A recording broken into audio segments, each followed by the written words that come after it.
మంత్రిగా బాధ్యతలు స్వీకరించిన అడ్లూరి లక్ష్మణ్కు హబ్సిగూడలోని ఓ హోటల్లో సన్మాన కార్యక్రమం నిర్వహించారు. రాష్ట్రంలో అధికారంలో ఉన్న కాంగ్రెస్ ప్రభుత్వం 52 లక్షల జనాభా ఉన్న మాదిగల నుంచి మంత్రిగా అవకాశం ఇవ్వడం గర్వించదగ్గ విషయమన్నారు. కాంగ్రెస్ ప్రభుత్వం తెలంగాణ రాష్ట్రంలో ఎస్సీ వర్గీకరణ చేసి ఎన్నో ఏళ్ల ఎస్సీల కలను నెరవేర్చిందని అన్నారు. నాకు సన్మాన కార్యక్రమం ఏర్పాటు చేసిన మాదిగ దండోర నాయకులకు కృతజ్ఞతలు తెలియజేస్తున్నానని పేర్కొన్నారు.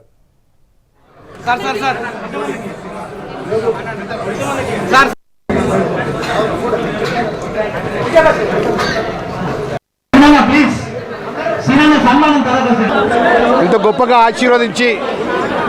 ఎస్సీ కేటగరైజేషన్ చట్టాన్ని అమలు చేసి ఆ వర్గం నుంచి సుమారు 52 లక్షల జనాభా ఉన్నటువంటి తెలంగాణ రాష్ట్రంలో అతిపెద్ద వర్గం అనేటువంటి ఆ సామాజిక మాదిగ వర్గం నుంచి మాదిగ కుల బాంధవుడు ఉన్నటువంటి నాకు మంత్రివర్గంలో అవకాశం ఇచ్చి ఈరోజు మా మాదిగ దండోర హక్కుల ఆధ్వర్యంలో ఇంత గొప్పగా అభిమానులు, నా అన్నలు, మా చెల్లెళ్ళు, మా అక్కలు, మా తమ్ముళ్ళు, మా కుల బాంధవులు, మా సంఘ పెద్దలందరూ కూడా ఇంత సన్మానించుకున్నందుకు మనస్ఫూర్తిగా వారికి పేరు పేరున ధన్యవాదాలు తెలియజేస్తూ, ఆ వర్గాన్ని చెందిన వాడిగా ఈ రాష్ట్రంలో డాక్టర్ బిఆర్ అంబేద్కర్ గారు అదేవిధంగా ఏదైతే వారి ఆలోచన విధానాన్ని కానీ,